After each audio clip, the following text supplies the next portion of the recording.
Bueno, pues muchísimas gracias a todos ustedes por hacer que la librería se llene. La verdad es que cuando una librería se llena es una gran noticia, sobre todo en un país que lee poco. Y hay que decirlo, y es muy triste, pero es un país que lee poco y reflexiona poco.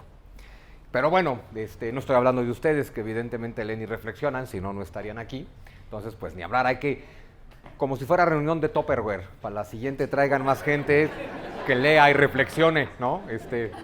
Oye, ¿y qué voy a ganar? Pues pensamiento crítico y libertad, básicamente, ¿no? Que es mucho más importante. Pero pues bueno, bienvenidos a todos, ya es la hora, entonces vamos empezando. Además ya está esto lleno, ya no cabe nadie más. Ay, pues muchísimas gracias por venir, qué gusto tenerlos. Y pues bueno, en realidad es un poco platicarles, pues un poco de todos los libros, el pretexto que estoy teniendo ahora para hacer presentaciones. En general cada año pues saco un nuevo libro. Y entonces, bueno, tu pretexto para hacer presentaciones es presentar tu nuevo libro. Este año no saqué nuevo libro. La verdad, porque no me dio tiempo de escribirlo, así. Básicamente no me dio tiempo. Pero también porque de pronto le dije a la editorial, oye, pero ¿y qué tal que vendemos los libros que ya escribí? Y entonces, bueno, en realidad estamos haciendo toda una nueva edición de muchos libros. Bueno, por aquí está la nueva versión de Los mitos que nos dieron traumas. Esta no solo tiene un cambio de portada, esta además tiene 50 páginas más, tiene un capítulo nuevo al principio, un capítulo nuevo al final. Estamos sacando la versión de bolsillo de todos, Maciosare, nuestro extraño enemigo. Y uno que no deben dejar de leer este sexenio, El mito de las tres transformaciones. Fundamental para entender el mito de la cuarta transformación. Solo tengo una duda de este lado. ¿Esto sí está prendido? Porque yo veo un foquito rojo. Ah, ok, perfecto. Bueno, pues ya quedó eso ahí también en el video. Y entonces, bueno, pues en realidad decidí aprovechar este año pues para darle promoción a todo lo que llevo escribiendo los últimos 15 años, que de pronto también se vale. Por supuesto, ya terminé de escribir el próximo libro, eso lo van a tener listo para febrero del año que entra, La Revolución de la Libertad. Pero bueno, y entonces más bien, pues la idea de hoy es platicar con ustedes, reflexionar un poco acerca de México, acerca de, no tanto de nuestra historia, sino de la historia que nos contamos. Y es bien importante hacer la distinción entre la historia real y la historia que nos contamos. La primera distinción que hay que hacer es la historia real, nadie sabe cuál es. No importa lo que les digan, nadie sabe cuál es la verdad. Bueno, más bien, no es que nadie sepa cuál es la verdad histórica real, me atrevo a decirlo de otra forma, no existe la verdad histórica, no hay tal cosa como la verdad histórica. A mí me encanta cuando te dicen, es que la historia estudia el pasado. Y dices, ay. Y me encanta porque también te dicen que la historia es una ciencia. Eso me encanta de los historiadores. Yo creo que por eso les caigo mal a los historiadores, porque yo digo que la historia no es una ciencia. También por eso le caigo mal a los humanistas, porque las ciencias humanas no son ciencias. ¿Saben qué? Ciencias humanas, digo, ¿qué payasada es esa? A ver, yo tengo un doctorado en humanidades, tengo autoridad para decirlo, lo que yo estudié no es una ciencia. Y yo no soy un científico, por supuesto, ¿no? O me encanta cuando te hacen la otra distinción, ¿no? Y ves, Departamento de Ciencias Exactas.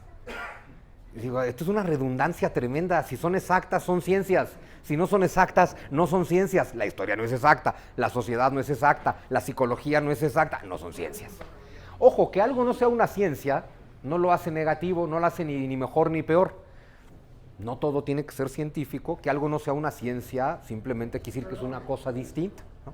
Las humanidades no son una ciencia y la historia no es una ciencia por algo muy simple. Las ciencias, las que sean, tienen un objeto de estudio. Y ese objeto de estudio es una cosa real, tangible, palpable, que puedes ver, tocar, observar, oler, cortar, medir y hacerle experimentos, ¿no? La historia estudia el pasado. ¿Dónde demonios está eso? O sea, ¿dónde está el objeto de estudio de la historia? ¿Dónde está el pasado? Y resulta que el pasado, a ver, desde el punto de vista de los que estudian historia, el pasado está en los documentos, evidentemente, ¿no? Pero esa es tal vez la primera mentira de la historia que nos contaron nuestros maestros desde que íbamos a la primaria.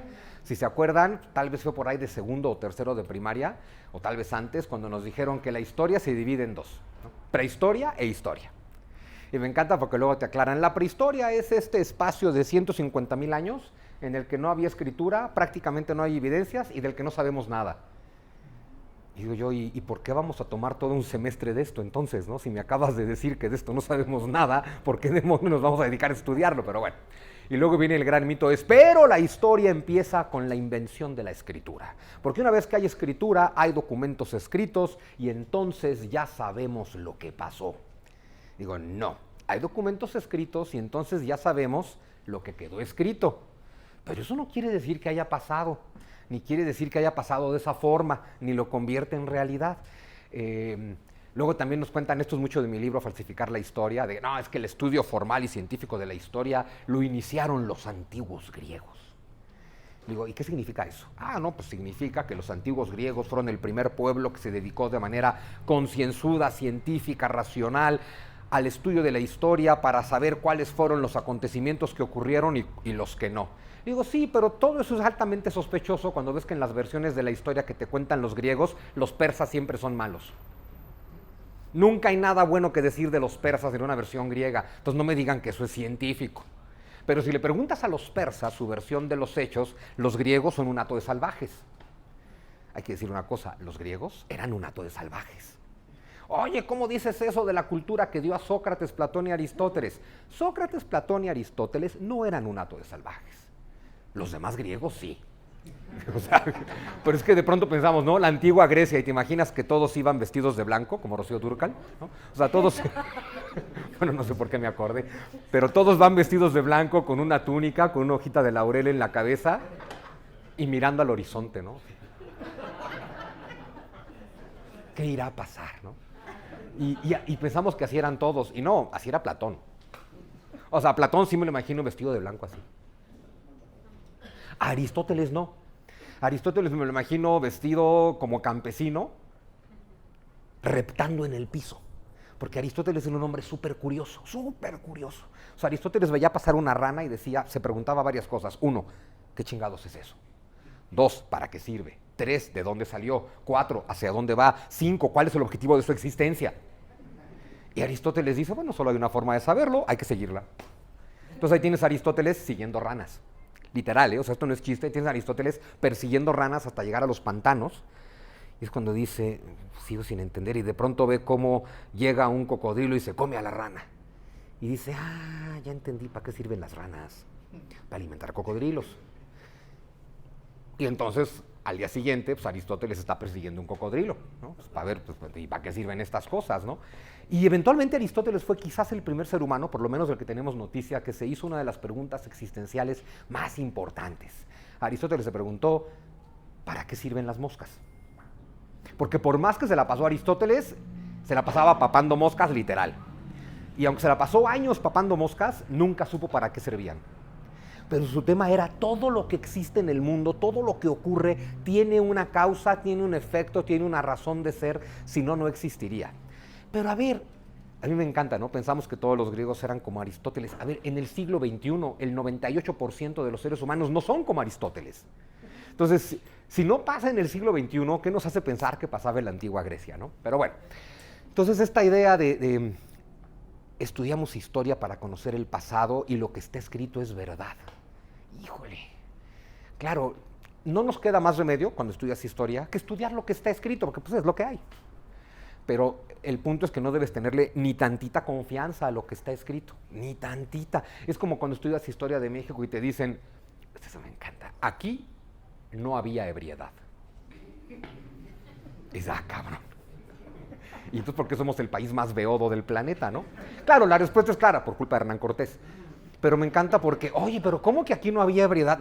No, a ver, está clarísimo. Aquí había leyes súper estrictas en contra del consumo del pulque. Digo, pero había pulque y leyes contra el pulque. ¿Qué significa eso? Que la gente se lo bebe. A ver, es clarísimo como pocas cosas, ¿no? Entonces resulta que tienes pulque, dioses del pulque, mitología del pulque, una gran producción de pulque, que luego la tiras porque está prohibido bebérselo. Es absurdo. No, bueno, pero es que los altos sacerdotes sí se lo podían beber. Digo, claro, es como el vino de consagrar en el virreinato, solo era para los franciscanos, pero todo el mundo estaba ebrio. Entonces a mí me encanta, ¿no? O sea, hay un escrito que dice, está prohibido beber pulque. Entonces, ¿qué te dice un historiador? Los antiguos mexicanos no se embriagaban, eran gente súper sobria. Y dices, no. Si tienes que castigar el consumo del pulque, es porque la gente lo consume. Y si el pulque se sigue produciendo a pesar de que hay un castigo por consumirlo, quiere decir que entonces, igual que hoy, compramos todas las cosas que están prohibidas y nos bebemos todas las cosas que están prohibidas, ¿no? Y entonces así te puedes ir analizando documento por documento de la historia, y que algo esté escrito definitivamente no quiere decir que sea verdad. Bueno, ahí tenemos la cartilla moral, ¿no? Habría que ver, habría que analizarla. Gente, qué padre, ¿no? Que el historiador del año 2324 dijera, no mames, los mexicanos del siglo XXI eran el pueblo más ético y correcto de la historia de la humanidad. Oye, ¿en qué te basas? Mira lo que me encontré. Cartilla moral. No mames. Y así de, exacto. Y dice, sí, bueno, o sea, los cuentos de hadas se han escrito también en todas las culturas, ¿no? Algo que digo por ahí en Falsificar la Historia, no puedes confiar en la versión de los hechos que te da el que tiene el poder, y menos aún puedes confiar en la versión de los hechos que te da el que aspira a arrebatar el poder. Porque el que quiere arrebatar el poder tiene que empantanar al que lo tiene. Tiene que hacer una cantidad de historias y narrativas que justifiquen incluso 20 años de revolución y 3 millones de muertos. Y cuando digas, oye, pero somos un pueblo salvaje, tuvimos una guerra civil de 20 años que dejó 3 millones de muertos, no, es que era importantísimo, es que don Porfirio, oh, mames, o sea, don Porfirio era un monstruo de tal magnitud que 20 años de guerra y 3 millones de muertos nos salió barato. Si hubieran sido 40 años y 6 millones, valía la pena porque don Porfirio, no puede ser. Aunque se fue al año. Bueno, además, ya sabes, esa historia que todo el mundo se la conoce, ¿no? 20 de noviembre de 1910, no pasa nada, porque ese día no pasó nada, nada. Pero bueno, poco a poco es que a mí me encanta Madero avisándole al gobierno qué día y a qué hora se va a levantar en armas. Le faltó decir dónde. Así, señor gobierno, el 20 de noviembre a las 6 de la tarde, en tal dirección, vamos a empezar una insurrección contra usted. Y claro, el mexicano sigue un puntual siempre. Entonces el 20 de noviembre a las 6 de la tarde, pues, no pasó nada. El 22, 23 de noviembre empezaron a pasar cosas. Bueno, por ahí, pero eso también es impuntualidad, los poblanos se adelantaron. Porque la revuelta de los hermanos Cerdán, esa sí empezó el 19 de noviembre, ¿no? Ahora, pretender que eso es el preludio de la revolución también es un poco absurdo, pero bueno, ni hablar. El tema es entender que las cosas pasan y luego, con tiempo de por medio, hacemos narrativas sobre las cosas que pasaron. Empiezo mi libro de Falsificar la Historia diciéndoles, en la historia no hay hechos, hay interpretaciones. La historia se hace de interpretaciones, nunca de hechos. Claro, las interpretaciones están basadas en los hechos, pero lo que nos importa de la historia son las interpretaciones, porque con lo que se hace narrativas es con las interpretaciones. Y hacemos narrativas de la historia por algo muy simple, desde los antiguos griegos, desde los antiguos egipcios, hasta hoy, para manipular al pueblo. Porque de pronto nos contamos esta idea de, claro, la búsqueda científica de la verdad histórica. ¿En qué momento nos importa tanto la verdad? O sea, hay otra cosa que hay que entender.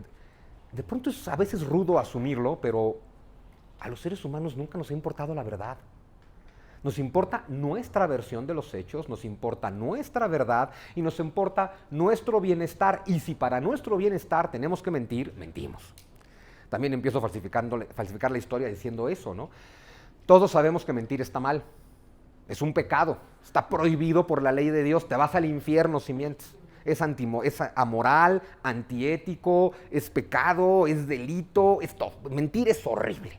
Y todos crecemos, desde que somos niños, escuchamos a nuestros padres diciéndonos que mentir es una cosa espantosa. Y luego escuchamos a nuestros padres decir mentiras. Y luego escuchamos a nuestros padres explicándonos a nosotros cómo esta mentira específica, en este caso determinado, es una mentira piadosa. Claro, eso pensamos cada uno de nosotros de todas las mentiras que decimos. O sea, mentir está mal, que ustedes mientan está mal, mentir está muy mal, pero esta mentira era necesaria. Esta mentira era por tu bien, no como la de los otros malditos mentirosos. Esta era por tu bien. Pero esa es la historia que nos contamos a nosotros mismos cada que mentimos, y mentimos diario. Diario. Y entonces, ¿a qué me refiero con que no hay hechos sino interpretaciones? Claro que hay hechos, la historia siempre está basada en hechos. Por ejemplo, hecho. 12 de octubre de 1492, Cristóbal Colón llega a las islas del Caribe. Eso es un hecho. Y ese hecho ¿de qué nos sirve a nosotros? De nada. O sea, nos sirve para ganar en el maratón. Ah, sí, Cristóbal Colón. Decirle a eso el descubrimiento de América es una interpretación. El hecho es, un navegante al mando de 3 barquitos llegó de España al Caribe. Eso es un hecho. Decirle el descubrimiento de América es una interpretación. No es ni buena ni mala, es solo una interpretación. Y es la interpretación que predominó durante 500 años, porque era la interpretación que para ese mundo era funcional. Luego llegó 1992, se acercaba el 500 aniversario de la llegada de Colón, y fue una fecha muy curiosa. A ver, en 1992 yo tenía, bueno, soy historiador, no matemático, pero como 17 años, ¿no? Como 17 años. Y a mí me causaba emoción que se cumplieran 500 años de la llegada de Colón. Y yo, mira, 500 años del descubrimiento de América. Siempre nos han gustado los números redondos, ¿no? Y entonces es cuando empecé a escuchar, no, es que no hubo descubrimiento de América. Fue el genocidio de América. Ay, cabrón. Pero al mismo tiempo, desde el gobierno de México y desde el de España, se estaba buscando hacer actos conmemorativos de estos 500 años. Entonces de pronto ya se mete la política, y cuando se mete la política nunca hay verdad. Entonces ya se mete la política y es a ver cómo festejamos este acontecimiento que para mucha gente estuvo mal, para mucha gente estuvo bien, qué nombre le ponemos. La gente ya no está contenta con el nombre descubrimiento de América, pero lo de genocidio de América no es algo que debas conmemorar. Y entonces apareció Miguel León Portilla, que estaba dentro de la comisión de los festejos de los 500 años. Miguel León Portilla, por cierto, y si no lo han leído, es probablemente la mente más brillante que ha dado este país. Ahí si no lo han leído, tengan la curiosidad. No lean La visión de los vencidos, lean cualquier otra cosa de Miguel León Portilla. La visión de los vencidos es una interpretación, pero bueno.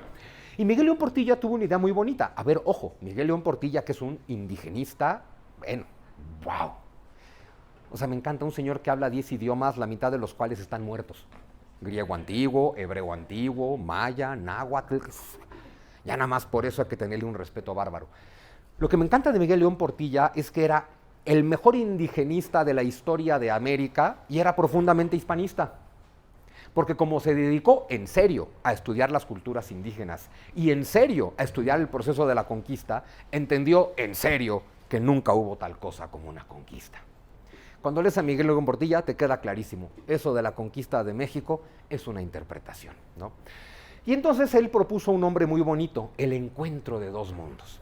Pero como siempre hay gente que está muy enojada, y la gente que está enojada necesita que tú también estés enojado. Y entonces es, ¿cómo el encuentro de dos mundos? Acabaron con la cultura, con la población, bla, bla, bla, bla. El encuentro de dos mundos era una interpretación, tampoco es la verdad, es una interpretación muy adecuada para ese aniversario, ¿no?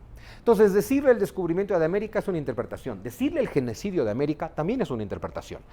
Nos podemos ir a otro hecho. 13 de agosto de 1521, cae Tenochtitlan.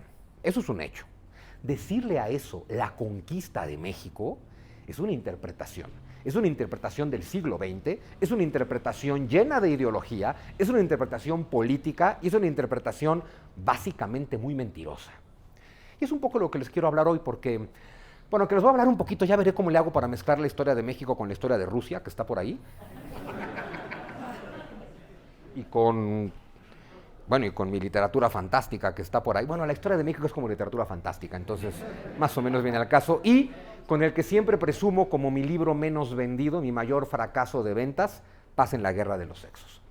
Es bien triste porque son de esos libros, igual que el Evangelio según Luzbel, ese es de mis mayores éxitos de venta, afortunadamente. Con estos dos libros me pasó lo mismo. Hay veces que yo lo que tengo es una historia en la cabeza, una idea, y escribo el libro, y luego estoy quebrándome la cabeza para ver qué título le pongo. Es lo que me pasó con El Misterio del Águila. Cuando terminé de escribir El Misterio del Águila, yo estaba convencido de que esto se llamaba Los Sentimientos de la Nación. Afortunadamente le cambié el título. O sea, imagínate que sale a la venta Los Sentimientos de la Nación. Y luego yo, quien mi editor, oye, cabrón, ¿por qué solamente vendimos 200 ejemplares? Oye, porque le pusiste Los Sentimientos de la Nación. Entonces, después de que lo terminé y le di muchas vueltas, de pronto dije, El Misterio del Águila. Con el Evangelio según Luzbel pasó al revés. Un día estaba, no sé qué estaría haciendo, pero perdiendo el tiempo como me gusta, y de pronto me llega así la frase, el Evangelio según Luzbel. Dije, órale, qué buen título, ya solo tengo que escribir el libro. ¿No? O sea, no sé de qué se va a tratar, porque ya tengo el título y el título está poca madre. Entonces tengo que escribir algo que venga al caso con este título. Y quedó el libro.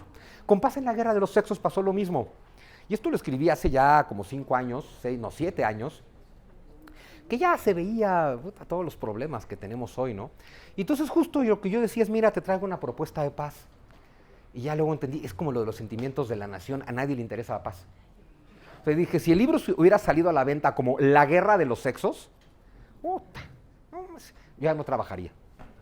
O sea, ya viviría de las regalías de ese libro. Aparecería en Summers en la sección porno, pero ahí estaría, ¿no? Pero yo, pues, quien me conoce y me ha leído sabe que me gusta esto de la paz, que soy pacifista y que además, si le han puesto atención a mis narrativas históricas, todo gira en torno al perdón. Todo es, hay que perdonar nuestro pasado, hay que perdonar nuestra historia, hay que perdonar a tus hermanos, a tus padres, a tu pareja, y en realidad solo tienes que perdonarte a ti mismo y todo lo demás vendrá por añadidura. Entonces decía, bueno, necesitamos un profundo proceso de perdón en este tema del género y demás, y entonces escribí Paz en la Guerra de los Sexos, a nadie le interesa la paz. Va a salir una nueva versión de este libro, bueno, no es cierto, es el mismo libro con otra portada, se llama La Guerra de los Sexos. Hombre, le agregué un prólogo, claro, todo libro tiene que tener cosas nuevas, ¿no? Pero entonces tiene un prólogo, tiene otras reflexiones y demás, tiene un QR con un videíto ahí para que veas, yo platicándote un poco del libro y demás, pero hice el experimento de decir, a ver, vamos a quitarle la paz, vamos a vender guerra. Es un experimento que me tiene muy deprimido antes de que salga, porque ya sé lo que va a pasar. En cuanto vendes guerra, la gente dice, sí, sí quiero. Que ese es otro gran problema de la historia de México, nos encanta el conflicto. Pero nos encanta el conflicto porque nos contamos una historia basada en el conflicto. Es como si ustedes pudieran ir, porque no pueden, al Palacio Nacional. Bueno, es que no pueden. Antes se podía. Entonces, pero pregúntenle a sus abuelitos sobre los murales, ¿no? Pregúntenle a sus papás, oye, ¿qué onda con el mural del Palacio Nacional que ya no podemos ver? El mural de la escalinata central del Palacio Nacional, ¿no? La historia de México por Diego Rivera. ¡Wow! A ver, eso es una obra de arte monumental. Digo, a mí en lo personal, pero eso es un gusto muy personal, no me gusta Diego Rivera como estilo, pero aunque no te guste como estilo, es una obra monumental, eso es una cosa muy diferente. Tampoco me gusta Jackson Pollock, pero también hace obras monumentales, y de hecho fue alumno de Diego Rivera, ¿sabían eso? Ah, la vida está llena de sorpresas. Pero bueno, quien tenga más de mi edad, quien tenga de 40 y tantos para arriba, tal vez se acuerda de estos libritos tal vez lo venden aquí abajo, de ¿Dónde está Wally? ¿Se acuerdan de los de ¿Dónde está Wally? Tienes 2 páginas completas con un dibujo como mural de Diego Rivera, lleno de personas, y tienes que encontrar a Wally, ¿no? Un güey con un gorrito. Entonces yo digo, puedes jugar lo mismo en el mural de Diego Rivera del Palacio Nacional, párate enfrente y el juego es encuentra a 2 que no se estén rompiendo la madre. Todo en la historia de México se basa en rompernos la madre. O sea, ves al centro del mural, al águila poniéndole en su madre a la serpiente. Y alrededor de ellos vas viendo un ciclo de conflicto de todos contra todos. Y luego te preguntas, oye, ¿por qué seremos tan conflictivos los mexicanos? Y dices, oye, porque nunca nos hemos contado otra versión de la historia que no esté atiborrada de conflicto.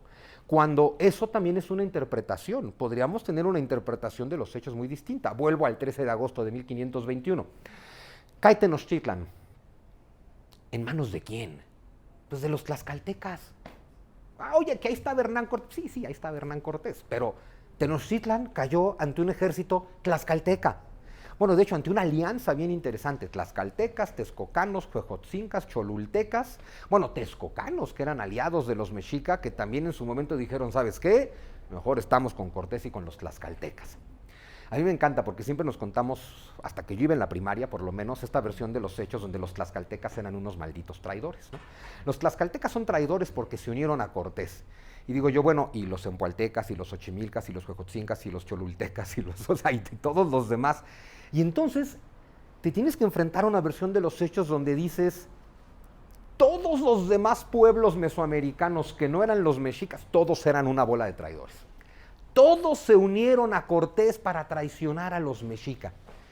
Y dices, bueno, si todos se unieron contra ¿no podríamos contemplar la versión de la historia en la que este güey sea el que esté mal?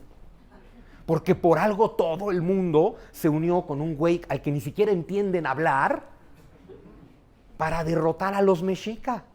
Entonces, 13 de agosto de 1521, unos 100,000 guerreros toman Tenochtitlan. Eso es un hecho. Decirle a eso la conquista de México es una interpretación. Es una interpretación súper simplista y, como acostumbramos en México, súper centralista. Somos centralistas hasta en los mitos.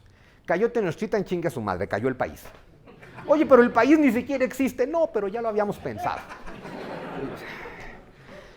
Tienes otra versión de los hechos y es el 13 de agosto de 1521, un ejército aliado de 100,000 guerreros de todos los pueblos nahuas del altiplano central, unidos a los castellanos, o a los caxliltecas, como les llamaban ellos, derrotaron la opresión de los mexicas. Y entonces podríamos contarnos la historia en la que el 13 de agosto de 1521 nació México. Y México nació no derivado de la conquista, la explotación, la humillación y la derrota y la traición, como nos lo contamos, porque ojo, si así nació México, pues nosotros somos todo lo anterior, ¿no? Entonces somos un hato de traicioneros. Siempre tienes la opción de decir México es resultado de la unión y la victoria. Todos los pueblos unidos de Mesoamérica lucharon contra sus opresores y los derrotaron, y de ahí surgió México, qué bonito. Y además pueblos que nunca se habían unido, que siempre se habían odiado, y que de pronto decidieron unirse. Y aquí viene una parte muy interesante. De esos 100,000 guerreros que toman Tenochtitlan, hay como 900 españoles. ¿Qué pasa si tú quitas a los 900 españoles? Militarmente hablando, nada. Los otros 100,000 toman Tenochtitlan igual. Los otros 100,000 siempre se pudieron haber unido para tomar Tenochtitlan, pero nunca lo hicieron. Es bien importante entender eso, nunca lo hicieron, porque esos pueblos, uno, le tienen mucho miedo a los mexica, y además los mexica han manejado un sistema bien interesante donde hacen que todos esos pueblos, uno, les teman a ellos, y dos, se odien entre sí. Si todos me temen a mí y todos se odian entre ellos, nunca se van a unir para atacarme. Y funcionó, por lo menos durante 100 años. Y de pronto llegan estos castellanos guiados por Hernán Cortés, y aunque Hernán Cortés apenas mastica 4 palabras del náhuatl, y claro, tiene a doña Marina, que sí que lo habla, y que mastica mucho mejor el español, pero bueno, es el que logra que todos se unan. ¿Por qué no nos contamos esa versión de la historia? Y es curioso porque suelo decir que además de entender la historia, es muy importante entender la historia de la historia. ¿A qué me refiero por la historia de la historia? Entender que en diferentes momentos se han contado diferentes versiones del pasado. Es decir, las cosas que nos contamos cambian. Por ejemplo, Agustín de Iturbide, el asqueroso traidor que nos dio patria y libertad, y nombre y bandera. Maldito, desgraciado. Entonces tienes a Agustín de Iturbide que nos dio todo eso. Y puedes decir que es un maldito traidor. Ahora, claro, mientras gobernó Iturbide, Iturbide no era un maldito traidor, era el libertador. ¿Quién derrocó a Iturbide? Los republicanos liberales.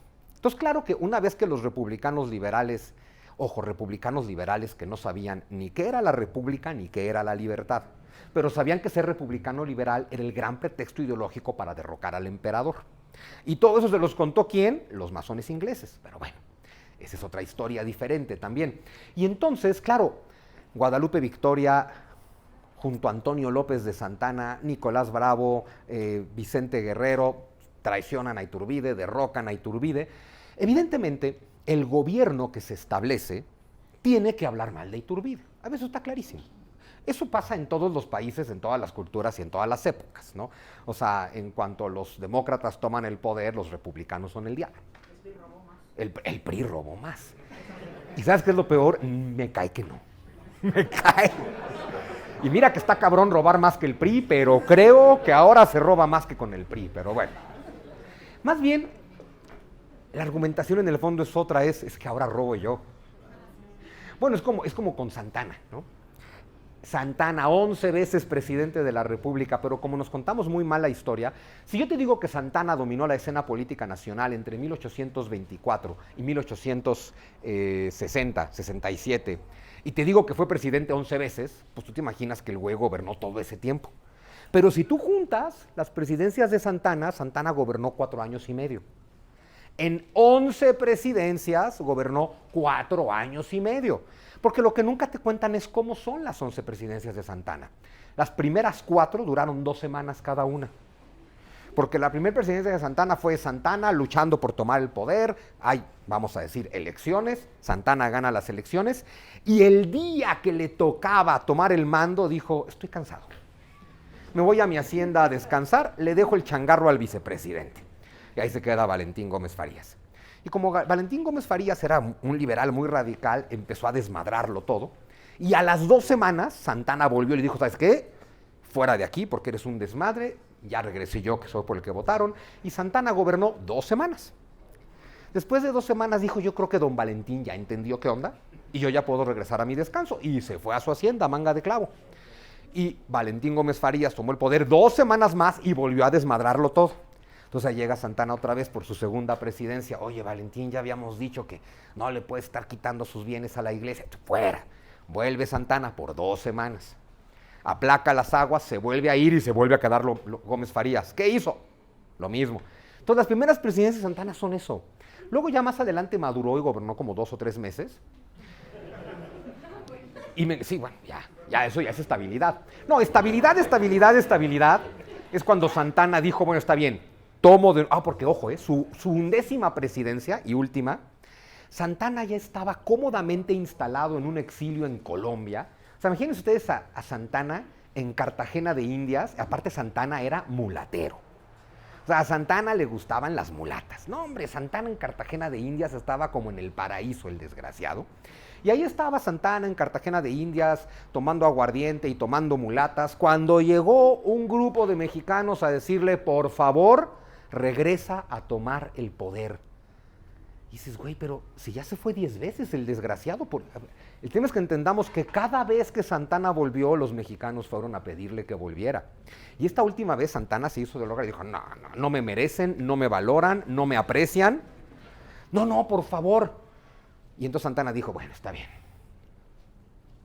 me debo a mi pueblo. Y entonces regreso, pero tengo condiciones. Número 1, y única condición en realidad, voy a ser dictador perpetuo y vitalicio. O sea, si yo regreso al poder, yo digo y ustedes hacen. Yo ordeno y todos se chingan. No hay congreso, no hay oposición, no hay nada. Soy yo, perpetuo y vitalicio. Y le dijeron, sí, por favor. Y entonces regresó a su dictadura perpetua y vitalicia de 1 año y medio. Ojo, no se fue porque quisiera. Se fue porque quiso Benito Juárez, Ignacio Comonfort y los que quitan a Santana del poder, ¿no? Pero bueno, el tema es que Santana era el mexicano perfecto. O sea, aparte de Santana, con eso que el PRI robó más, cuando iban a decirle a Santana que volviera al poder, si era para preguntar, ¿y por qué quieren tanto a Santana? Y la respuesta de los políticos de entonces era, es que cuando está Santana, solo Santana roba. Dicen, y francamente está mejor así, porque cuando está cualquier otro, no mames, todos roban. Cuando está Santana, los pone en orden y solo él roba. Y como solo él roba, entonces alcanza un poquito más para los demás. Entonces traigan a Santana. Qué bueno que se ríen. Está para llorar. O sea, es que está para llorar. Sobre todo está para llorar si entendemos que estoy hablando de la primera mitad del siglo XIX y la primera mitad del siglo XXI y son igualitas. Lo cual nos lleva a que llevamos 200 años prácticamente sin progreso político, económico y social. ¿Por qué? Porque hemos estado ocupados en cosas mucho más importantes para nosotros, como rompernos la madre. Rompernos la madre, que nos ha parecido siempre un valor muy, muy importante. ¿Y por qué? ¿Qué pasa cuando tenemos a Agustín de Iturbide? No era un buen gobernante, hay que decirlo, por supuesto que no. La chamba de Iturbide no era gobernar. Iturbide fue el libertador. Esa era su chamba. Claro, el problema es que después de que Iturbide logró la independencia, no había nadie en el poder. Porque Iturbide sí asumió, yo ya los liberé, yo me voy a sentar a jugar cartas con Pedro Celestino Negrete y ya le mandé una carta a Fernando VII diciéndole que si quiere ser emperador, que venga. Eso pasó en septiembre de 1821. Para marzo de 1822 sí llegó una carta de respuesta del rey de España diciendo, todo eso que están haciendo ustedes es absolutamente ilegal, por supuesto que no acepto el trono y por supuesto que no voy a ir. Y entonces todavía hubo grupos políticos que dijeron, bueno, pues ya le pedimos permiso al rey de ser independientes, ya nos dijo que no, bueno, pues no. O sea, algunos decían, pues ya echemos para atrás el proceso. Y otros que decían, no podemos volver. Dijeron, pues necesitamos un emperador, tenemos un imperio sin emperador.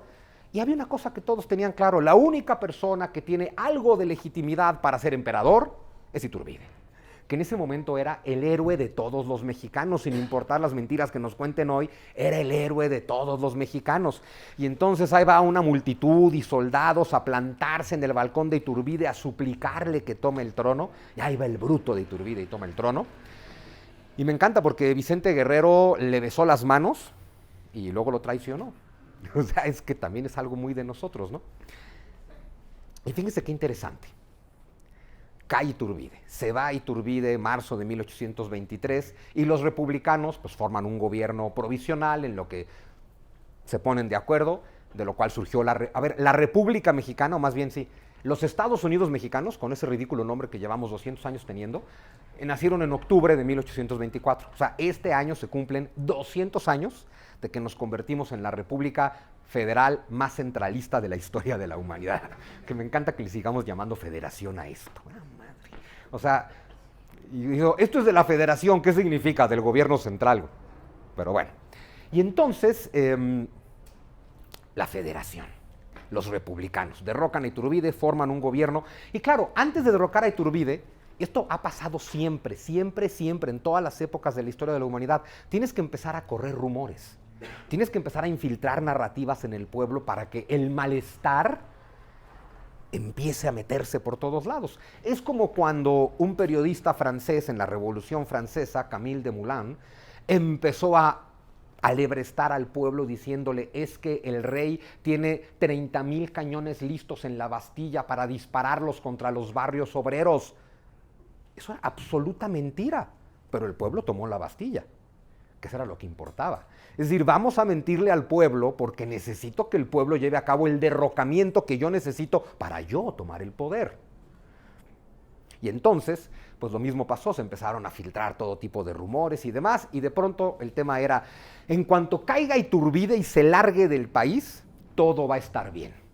Ya, en cuanto se vaya Iturbide, todo va a mejorar. Claro, se va Iturbide y todo empeora. Se va Iturbide y esto es un desmadre. Y entonces era septiembre de 1823 y Fray Servando Teresa de Mier tuvo una idea maravillosa. Es, ya sé, güey, vamos a quemar los restos de Cortés. Y dice, oye, ¿qué tiene que ver? No, pues, en cuanto quememos los restos de Cortés, todo va a mejorar. Y dices, ¿en serio? Y lo curioso es, Fray Servando Teresa de Mier, en 1794, esto todavía es el virreinato de la Nueva España. Hernán Cortés estaba enterrado en un convento franciscano y el virrey Revillagigedo había decidido que Hernán Cortés, que en su momento era conocido como el padre de la patria, tenía que ser inhumado con honores. Entonces desenterraron por quinta vez a Hernán Cortés para volver a enterrarlo. Sí, bueno, así es como el queso Oaxaca. Hay que estarlo desenredando. ¿Por qué? Porque lo enredamos primero. ¿Para qué? Pues para poder desenredarlo. Es como el mural de Diego Rivera. ¿Ves que nuestra mente es barroca como pocas cosas, no? Y entonces, sí, caray. Y entonces el tema es que el virrey dijo, hay que honrar a Hernán Cortés, que es el creador de este reino, entonces hay que inhumarlo con honores en el templo del Hospital de Jesús, tal y como Cortés pidió en su testamento. Y entonces, en el templo contiguo al Hospital de Jesús, el templo de Jesús Nazareno, se hizo un altar de mármol con un obelisco de mármol de 7 metros de altura para depositar los restos de Hernán Cortés en una urna de cristal cortado incrustado con joyas preciosas. O sea, en esa estima se tenía a Hernán Cortés en 1794.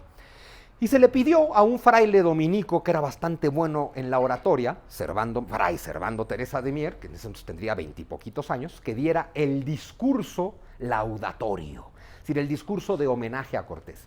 Y en el discurso que da Servando Mier sobre Cortés, a ver, Cortés es, hagan de cuenta, el hermano menor de Jesús. O sea, Servando Mier exalta a Cortés de una forma en su discurso maravilloso, o sea, es maravilloso leer ese discurso. 30 años después, el mismo Servando Mier, que puso a Hernán Cortés como el segundo hijo de Dios y como la mayor bendición de la providencia para nuestras tierras, sale a decir, hay que quemar los restos de Hernán Cortés, porque es lo peor que le ha pasado a esta patria.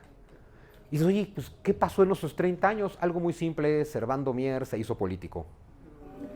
Servando Mier ahora es parte del gobierno republicano que derrocó a Iturbide y fue de los que estuvo diciendo en cuanto caiga Iturbide todo va a estar bien.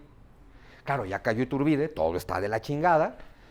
Y claro, y al pueblo hay que darle respuestas. Y cuando no tienes soluciones reales para darle al pueblo, pues le das algo que se hace desde entonces y desde antes hasta hoy.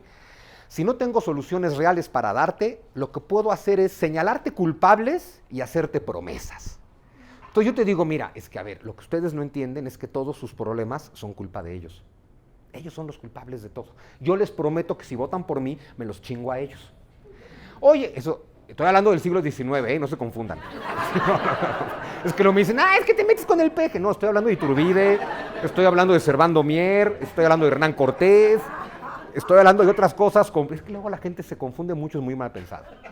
Y entonces, Servando Mier dijo, hay que quemar los restos de Cortés. Y, híjole, hay que decir que este pueblo no ha evolucionado mucho porque la gente dijo, sí, a huevo. En cuanto quememos los restos de Cortés, todo va a mejorar. Afortunadamente, don Lucas Alamán se enteró y me encanta. Dice, ¿cómo le hago para que el pueblo no se robe los restos de Cortés? Pues me los robo yo primero. Cabe señalar que él era el apoderado de los herederos de Hernán Cortés. Y entonces realmente les hizo un trabajo, que es, tengo que evitar que profanen los huesos de Cortés. Entonces se metió al templo de Jesús Nazareno, tomó la urna y dijo, ¿qué hago? Y entonces tuvo una idea brillante. Y es, ¿dónde no la buscaría nunca? Mañana va a venir una multitud iracunda a quemar estos restos. No los van a encontrar. ¿Dónde no los buscarían nunca? Pues aquí mismo. Levantó los tablones del suelo, puso bajo el piso los restos de Cortés, volvió a tapar y se fue. Y la urna estaba envuelta en una seda negra muy fina. Lo que hizo fue la seda negra, la metió en una caja muy bonita y la mandó a Italia al heredero de Cortés, que era el que le pagaba por estos servicios, a Lucas Alamán. Y entonces, en general, nos quedamos con la idea de que los restos de Cortés habían sido enviados fuera del país, pero no, solo fue la telita que los envolvía. Pero claro, cuando al día siguiente la multitud iracunda irrumpió en el templo de Jesús Nazareno para robarse los restos de Cortés y quemarlos, no los encontró. Y entonces, para hacerse justicia social, saquearon el templo. Pues, por supuesto, ¿no? Y Lucas Alamán, pues dejólo ahí, los huesos. Algunos años después dijo, tengo que sacarlos de ahí. Entonces ya levantó los tablones, los sacó, pero se enfrentó a lo mismo. Dijo, ¿qué les hago? Porque además su tema era, la última voluntad de Cortés era estar enterrado aquí. Y entonces decidió una cosa muy linda. Abrió un hueco, un hoyo en la pared, puso la urna y dijo, pero a ver, hay que dejar un testimonio histórico. Y entonces hizo actas notariadas, 3 actas notariadas. Una se la quedó él, otra la puso en el mismo hueco en la pared donde puso los restos de Cortés, y otra se la mandó en 1836 a la Embajada de España en México, cuando España abrió embajada en México. Pero luego estuvimos todo el siglo XIX en guerra y pues nos olvidamos de los restos de Cortés. Y no volvimos a saber de ellos hasta 1947. En 1947, y quién sabe cómo, un exiliado español y un exiliado cubano estaban aquí en México y se encontraron con el acta notariada que decía dónde estaban los restos de Cortés. Entonces fueron a buscarlos, siguieron las indicaciones del acta notariada, abrieron la pared donde decía y bibidi babidi bu, ahí estaban los restos de Hernán Cortés, con un acta notariada idéntica certificando, sí, estos son los restos de Cortés. Llegó Antropología e Historia y abrieron la urna y los revisaron, los analizaron y pues son los restos de Cortés. Todo el mundo estaba encantado con el hallazgo. Pero por otro lado era, los restos de Cortés, este güey es malo, o sea, es como encontrar los restos del Capitán Garfio, o sea, no es que lo vayas a celebrar, ¿no? ¿Qué hacemos con ellos? Y tuvieron una gran idea, es, mira, ya los identificamos, ya sabemos que aquí están, ponlos de regreso en la misma pared. Y ahí los pusieron, y le pusieron la plaquita que sigue estando ahí hasta la fecha, Hernán Cortés, 1465, 1547, y se acabó la historia. Pero me encanta porque entonces muchos en este país pensaron que era una deshonra para la patria haber encontrado los restos de Cortés. Y entonces luego nos movimos y una de las arqueólogas más famosas de México se prestó para el fraude arqueológico más famoso de la historia de México y encontró los restos de Cuauhtémoc. Me encanta, los restos de Cuauhtémoc. ¿Dónde? En Ixcateopan, Guerrero. Oye, pero Cuauhtémoc murió colgado en un árbol en Honduras. Mira, si los restos del apóstol Santiago pueden estar en Galicia, los restos de Cuauhtémoc pueden estar en Ixcateopan, Guerrero, y háganle como puedan, ¿no? Y también tienen un templo y también hay peregrinaciones para verlos, hay que decirlo. Me encanta, peregrinaciones cristianas. Eso es lo fascinante de México. Somos lo máximo, lo máximo. Pero claro, el tema es que, bueno, hay que identificar los huesos para saber que son de Cuauhtémoc, ¿no? Y ahí van los científicos, arqueólogos, antropólogos, revisan y dicen, mira, aquí hay huesos de mujer, hay uno que otro hueso de hombre, y la mayoría son de chacal. No, ustedes no nos sirven. Entonces organizó otra comisión, ahora ya no era de científicos, era una comisión de políticos. Y ellos verificaron el hallazgo. Yo imagino que fue más o menos así. Sí, sí son. Y entonces mandaron llamar a Diego Rivera. ¿Y Diego Rivera qué? Pero bueno. Pero me encanta, es como cuando hoy en día, no importa la pendejada que quieras decir, si quieres que te crean, tú tienes que decir que lo dijo Einstein. No, pues en esta época era Diego Rivera en México. Entonces traigan a Diego Rivera, juntaron los huesos de chacal y mujer ahí como pudieron, y Diego Rivera con un gis marcó el contorno, como si fuera, pues sí, como escena del crimen, marcó el contorno y luego hizo el dibujo, y Diego Rivera llegó a la maravillosa conclusión de que Cuauhtémoc medía 1.90. No mames, era el superhombre Moldum. O sea, era un pelado de este tamaño, de este ancho. A ver, Cuauhtémoc, sin duda alguna, era un hombre, a ver, eran guerreros de primer nivel. Cuauhtémoc, sin duda alguna, en el mejor de los sentidos, era una bestia salvaje. O sea, tendría que ser fuerte como nadie. Pero no de ese tamaño. Digo, eso es todo, ¿no? Pero bueno, el tema es que se lavó la deshonra. Encontramos los restos de Cuauhtémoc. Oye, todo el mundo sabe que es mentira. Que todo el mundo se calle. Y ya. Y vamos a repetir esto hasta que sea verdad. Y ya. Vivimos de narrativas. Es una cosa fascinante. No sé por qué estoy contando todo esto. Seguro yo iba a contar otra cosa. Pero bueno. El tema, entonces, es que siempre hemos mentido al contar la historia. Ah, sí, pero en la historia de México, claro, Diego Rivera, que después de describir a Cuauhtémoc así, pues si tú ves el Cortés de Diego Rivera en el mural del Palacio Nacional al que ya no se puede entrar, y Diego Rivera, para que no quede duda, por si no te queda claro en su pintura, Diego Rivera lo describe por escrito y te dice, Hernán Cortés era deforme, jorobado, sifilítico y contrahecho. Es decir, deforme, jorobado, no sé actuar lo sifilítico y contrahecho. No sé, la verdad, o sea, tendría que tomar un tutorial, no sé. Entonces, ya sabes, Hernán Cortés era una cosa así. Y me encanta que pensamos que denostar de esa forma a Hernán Cortés es un acto patriótico. Y nunca pensamos en otra cosa y es, y así nos conquistó, güey. O sea, imagínate que hubiera llegado en pleno uso de sus facultades físicas y mentales. ¡No, o sea, más nos vale decir que Hernán Cortés echaba fuego por los ojos. Así por lo menos podríamos decir, bueno, nos conquistó, echaba fuego por los ojos. No contamos eso, pero sí contamos payasadas como, no, es que nos conquistaron por las armas de fuego. Y yo, claro, por los 12 arcabuces que trajeron. 12 arcabuces. Esas son las armas de fuego de los españoles. 12 arcabuces y 12 cañones. Hagamos un viaje en el tiempo al siglo XV y XVI. ¿Qué cosa es un arcabuz? Es un fusilito como de este tamaño, que es básicamente un tubito de plomo montado en una base de madera, ¿no? Y tú traes contigo aquí una bolsita llena de balines de plomo y con pólvora y un tubito de plomo. Y entonces ahí vienen los mexicas. Sacas tu fusil, sacas tu pólvora, sacas tu varita. Es curioso, ¿saben cómo se llama esta varita? Chaira. Así se llama, búsquenlo en el diccionario. Y entonces toman la chaira, toman la balita, la ponen. Todo eso mientras los mexicas vienen corriendo, ¿no? La ponen. Y entonces luego ya los 12, porque solamente 12 tienen esto, preparan, apuntan, y vamos a pensar que son como James Bond, tienen una puntería perfecta, y caen 12 mexicas. Vuelve a empezar. Échale la pólvora. Ganaron por las armas de fuego. Oye, pero traen cañones. Sí, traen 12 cañones. Es un tubito un poco más grande. No es la gran cosa, ¿no?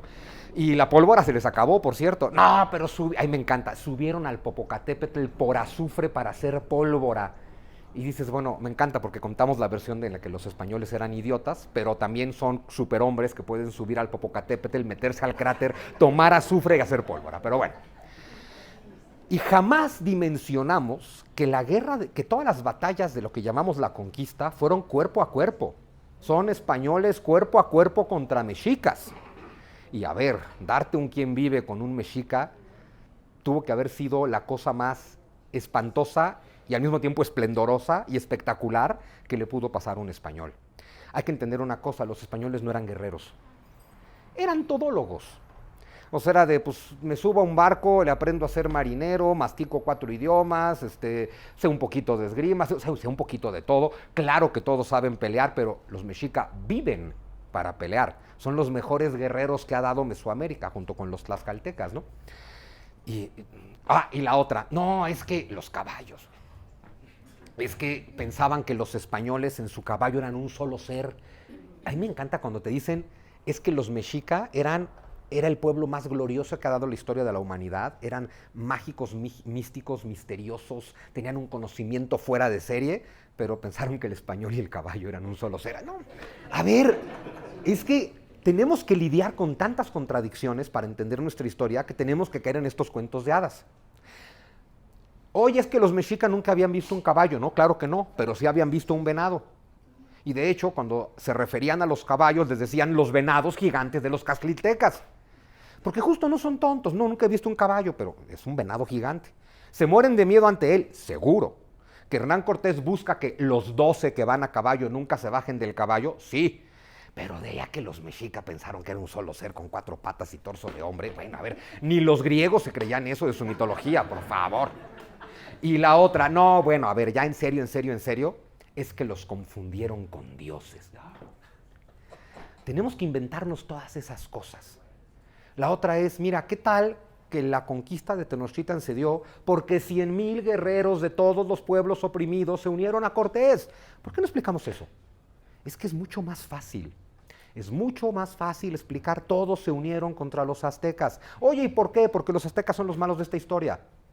¿Por qué? Pues 40 corazones al día. Nadie está contento con eso. Bueno, los mexicas sí. A ver, a otra cosa que olvidamos. 1487, Ahuizotl inaugura el Templo Mayor de los mexicas. 1487. Eso en términos históricos es hace 3 semanas. O sea, es nada. Inauguran el Templo Mayor. Según las crónicas, sacrifican 20,000 personas en 4 días. Esas crónicas están exageradas. Dispusieron 20 altares a lo largo de Tenochtitlan y sacaron corazones de sol a sol durante 4 días. Tal vez difícilmente sacaron 20,000 corazones, pero 10,000 sin mucho problema. Ojo, ninguno de esos corazones era mexica, porque también nos cuentan esto, no, es que tú no entiendes, era un honor ser sacrificado.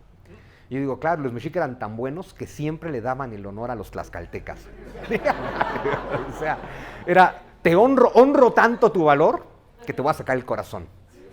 Pero no te preocupes, el sumo sacerdote se lo va a comer y el tlatoani se va a comer tu muslo. Porque así funcionaba, el tlatoani el muslo para llevarse la fuerza y el sacerdote el corazón para comerse el alma. Luego me dicen, no, es que tú no entiendes, hay un montón de rituales simbólicos. No, claro que hay un montón de rituales simbólicos bien interesantes, pero siguen sacando corazones. O sea, de pronto esa es una parte que nunca hay que olvidar. Y el tema es que en 1487 sacaron 100,000 corazones, perdón, 10,000 corazones para inaugurar el Templo Mayor. ¿De dónde? De los pueblos aledaños, todos los que se unieron a Cortés. Cuando Cortés está pasando por el Valle de Tlaxcalan, hace apenas 30 años que ocurrió la masacre para tener prisioneros para el Templo Mayor.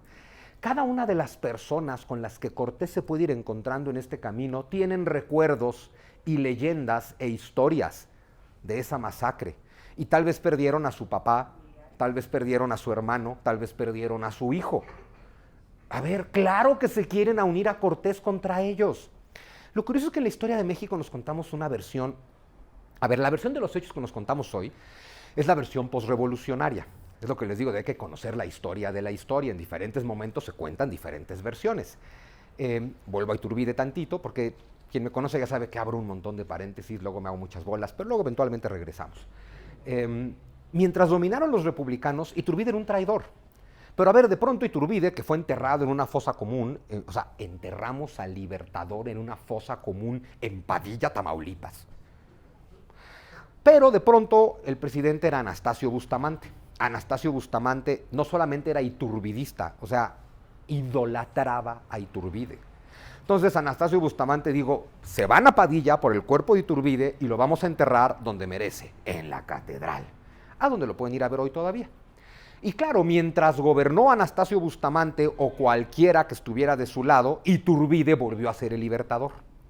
Y era el padre de la patria. Luego tomó el poder Juárez y la generación liberal, e Iturbide volvió a ser traidor. Entonces, solamente para entender, Iturbide pues no es ni una cosa ni la otra, todo depende de quién esté en el poder. Es como el culto a Benito Juárez. Hoy en día sabemos que Porfirio Díaz es lo peor que le pudo pasar al país, porque imagínense, el desgraciado de Iturbide nos dio patria, libertad, nombre y bandera. Es un cabrón. Y el desgraciado de Porfirio Díaz, no, ese nos dio 35 años de paz, orden, progreso, prosperidad, crédito internacional, bancos, teléfonos, telégrafos, vías férreas, siderúrgicas, plantas hidroeléctricas, puertos. El drenaje que tenemos hoy se lo debemos a Porfirio Díaz porque... ¡Exacto! ¿Cómo se le ocurre al cabrón? O sea, es que... Exacto. Estaríamos mejor con don Porfirio. Pero bueno. El tema es que Porfirio Díaz hace el culto a Juárez. Es Porfirio Díaz el gran creador del culto a Juárez. Porque si tú pudieras viajar a tiempos de Juárez a preguntar lo que la gente opinaba de Juárez, hijo, nadie lo quería. Oye, si nadie lo quería, ¿por qué estuvo en la presidencia 15 años? Es una gran pregunta. Pero 10 de esos 15 años estuvo en guerra. Y es parte de la respuesta. Pues es que era de esos que si no lo gobierno yo, que se queme, que se rompa, que se hunda y que se pudra. Ay, gracias. ¿Ah? Ah, sí, claro. Y nadie puede reelegirse a menos que sea yo, por supuesto. Es que depende a qué le llames ganar, porque de pronto era, pues hay que legitimar el triunfo, entonces vamos a convocar a una elección calificada y entonces vamos a llamar a 2,000 personas a las que les caigo bien y que están en la nómina y vamos a pedirles que voten. O la otra es, ya sé que ya se acabó mi periodo de 4 años, pero no hay condiciones para convocar a elecciones, entonces voy a prorrogar mi mandato.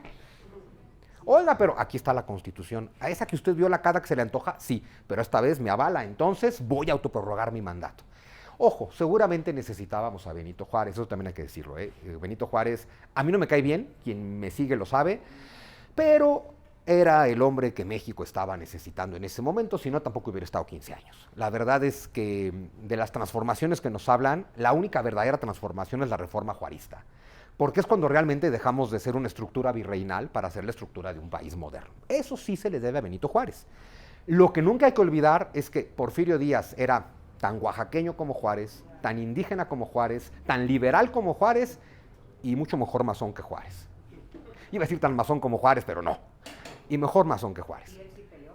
Además. Sí, bueno, ojo, porque de pronto se le critica mucho a Benito Juárez, él nunca estuvo en las batallas. No tendría por qué haberlo estado. Era el presidente. El presidente no tiene que estar en el campo de batalla, mandas a don Porfirio. Porque él es el general.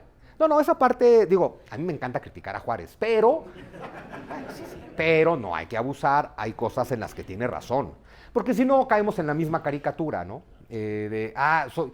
Soy igualito que el gobierno, solo que con los personajes al revés, pues no. O sea, no, te dijeron que este era el bueno y te mintieron, es al revés, este es el malo, este es el bueno, pues no. Quedamos en la misma historia de Televisa que no le sirve a nadie, ¿no? Entonces, Benito Juárez era muy importante para este país, fue importante para este país, hizo cosas muy importantes para este país. Porfirio Díaz estuvo con él siempre. Estudió Derecho igual que él, no terminó como él, eso sí. Mismo Instituto de Ciencias y Artes de Oaxaca, insisto, misma carrera, mismo Partido Liberal. Y combatieron, Porfirio Díaz combate contra el imperio de Maximiliano. Tras la caída de Maximiliano, es Porfirio Díaz el que le entrega la Ciudad de México a Benito Juárez. No son enemigos, son parte del mismo Partido Liberal. Luego tienen conflictos políticos porque pues, todos quieren el poder entre los liberales. Esa ya es otra historia. Cuando finalmente Porfirio Díaz toma el poder, él entiende que tiene que hacer un culto a Juárez. Lo va entendiendo con el paso del tiempo. Porque, el altar que le construyó, me encanta que le llamemos hemiciclo. ¿Cuándo han visto la palabra hemiciclo en otro lugar que no sea en el hemiciclo a Juárez? ¿No? Pero bueno, es el altar a Juárez. Porfirio Díaz le hace un altar a Benito Juárez. Pero claro, es una cosa deliciosa porque es un Porfirio Díaz diciendo, sí señores, Benito Juárez es Dios. Y yo soy el hijo de Dios.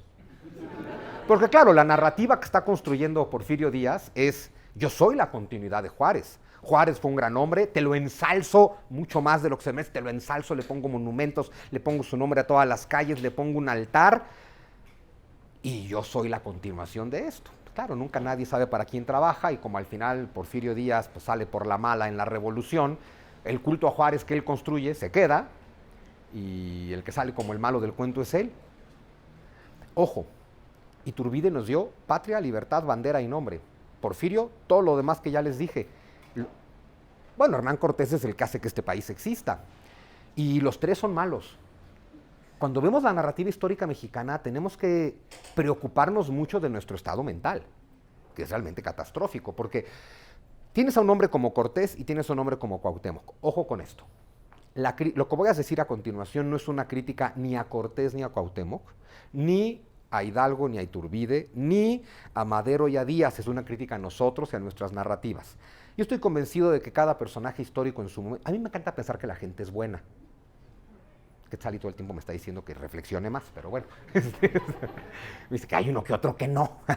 Pero bueno, yo pienso que la gente es buena y se lo quiero aplicar a los personajes históricos. Es decir, me gusta pensar que, sin importar a quién me mencionen, Santana incluido, cada quien en su momento hizo todo lo que pudo con los recursos de los que disponía en las circunstancias en las que estaba.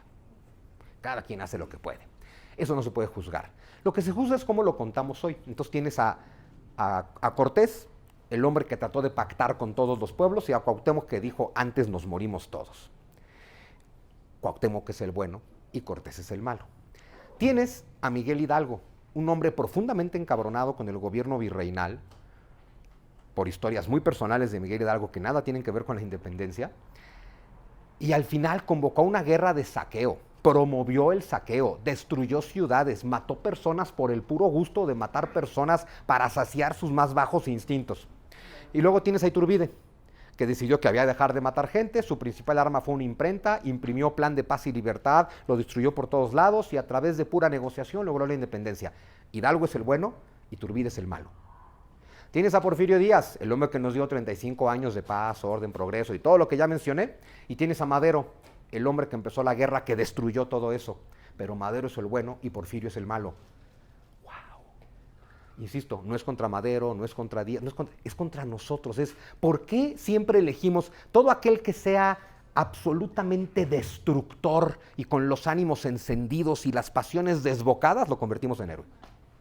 Y todo aquel que es sensato, sereno, organizado, disciplinado y construye algo para este país, lo convertimos en villano.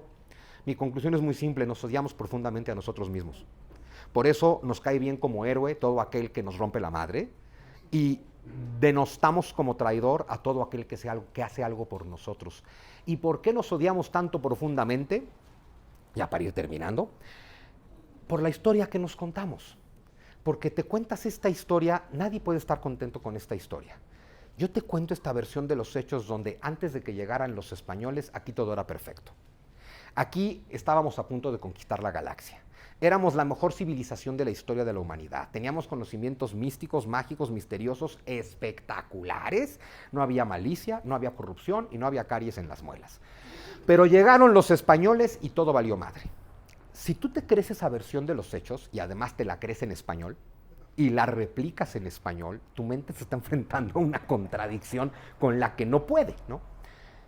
Pero entonces además lo que haces es decir, la desgracia en la que vivimos hoy es culpa de un acontecimiento que ocurrió hace 500 años y sobre el cual yo no tengo evidentemente ningún control.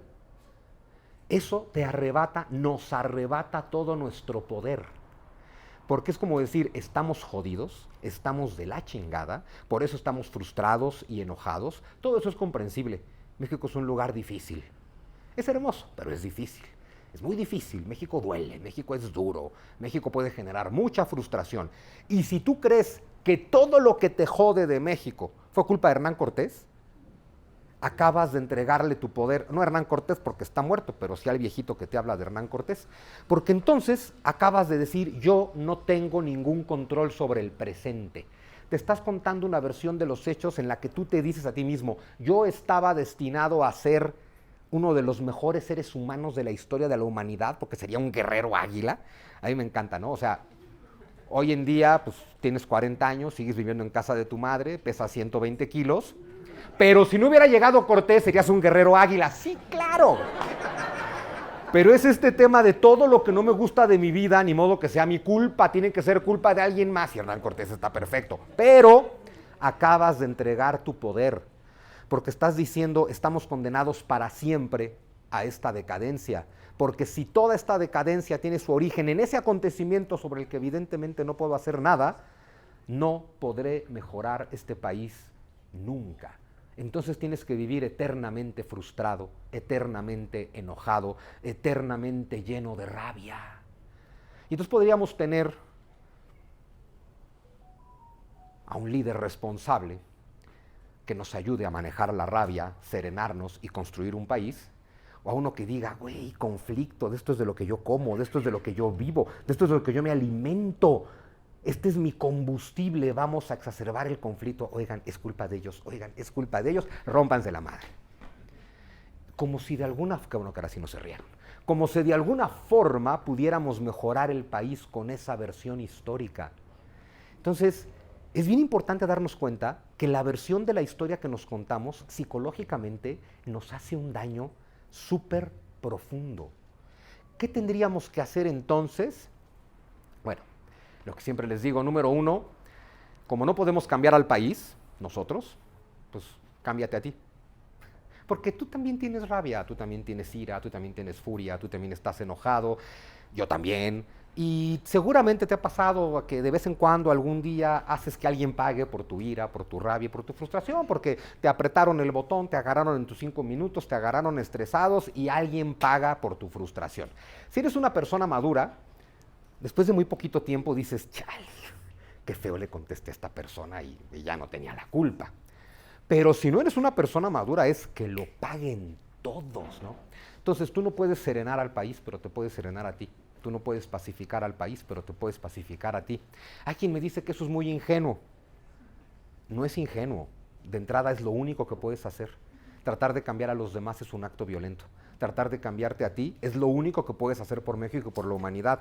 Oye, pero yo solito, ¿qué? Bueno, tú trabaja en ti, que los demás trabajen en sí mismos. Y siempre ponemos, sí, cuando el otro lo hago yo. O sea, nunca. Nunca pongas como pretexto al otro, ¿no?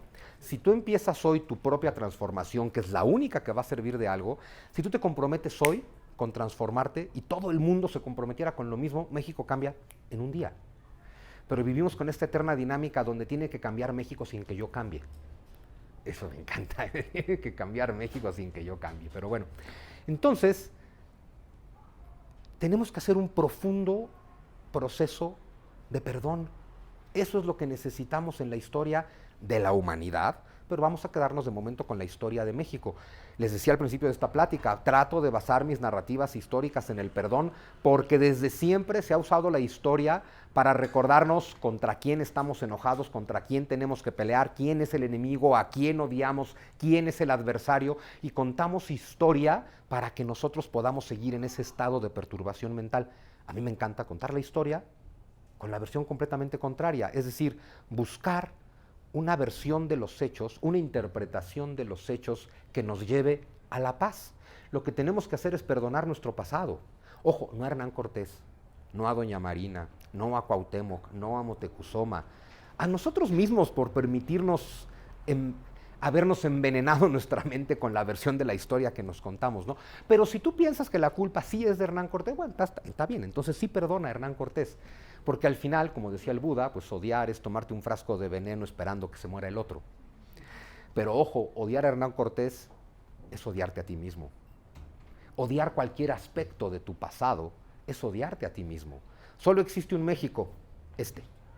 Solo hay un México al que puedes amar, este. Solo hay un México del que puedes estar orgulloso, y solo hay un México con el que puedes trabajar para sacarlo adelante, Y este único México que existe es resultado de que sí pasó todo lo que pasó. El único México del que puedes sentir orgullo, amor y por el que puedes trabajar es el México resultado de que llegó Hernán Cortés. Llegaron los castellanos, se aliaron con los tlaxcaltecas y con todos los demás, tomaron Tenochtitlan y empezaron a construir la cultura que somos hoy. Me gusta mucho poner un ejemplo con tu propio árbol genealógico. Tú tienes 2 papás, 4 abuelos, 8 bisabuelos, 16 tatarabuelos, ¿no? Cada vez tienes más. Es obvio que si tú quitas a uno de tus 2 papás, pues tú no existes, ¿no? Pero es bien interesante porque pues, también tienes 4 abuelos. Tampoco puedes quitar a ninguno de ellos, porque entonces no existe uno de tus padres y no existes tú. Tus 8 bisabuelos, pues tampoco puedes quitar a nadie. Tus 16 tatarabuelos, y tus 16 tatarabuelos vivieron en el siglo XIX. Y tus 16 tatarabuelos del siglo XIX te aseguro que no eran mexicanos todos.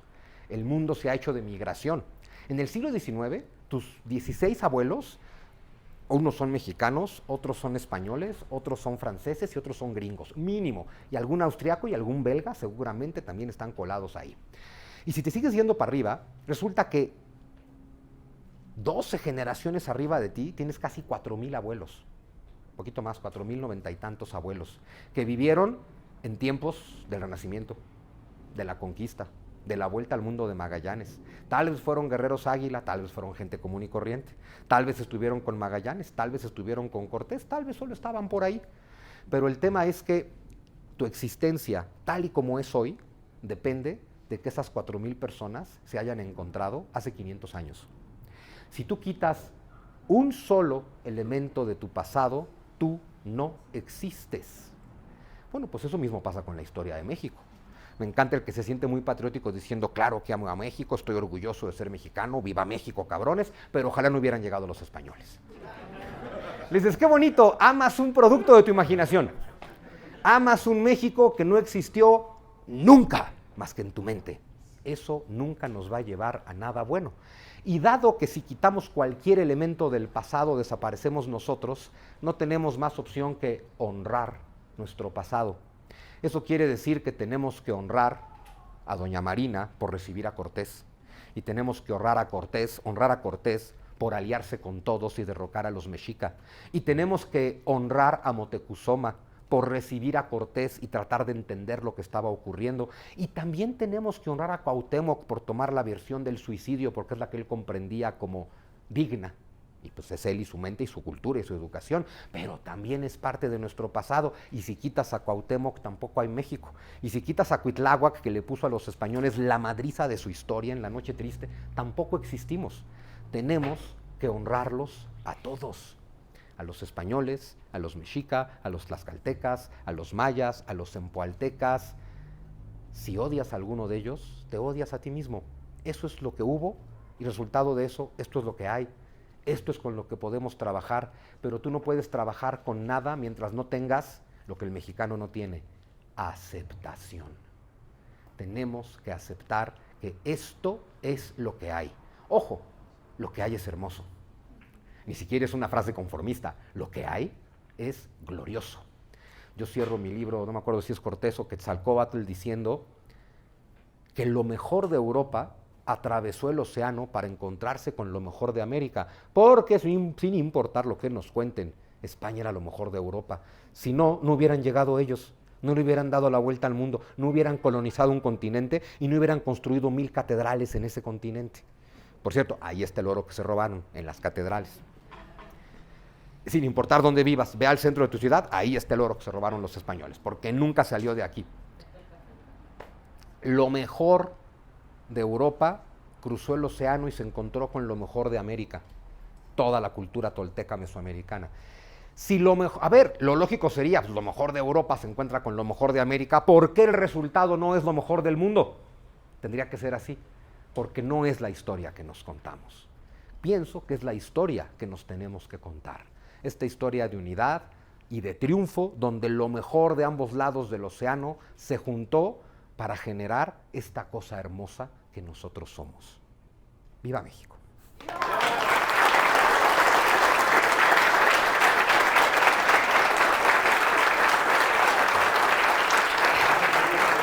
Muchas gracias. Muchas gracias.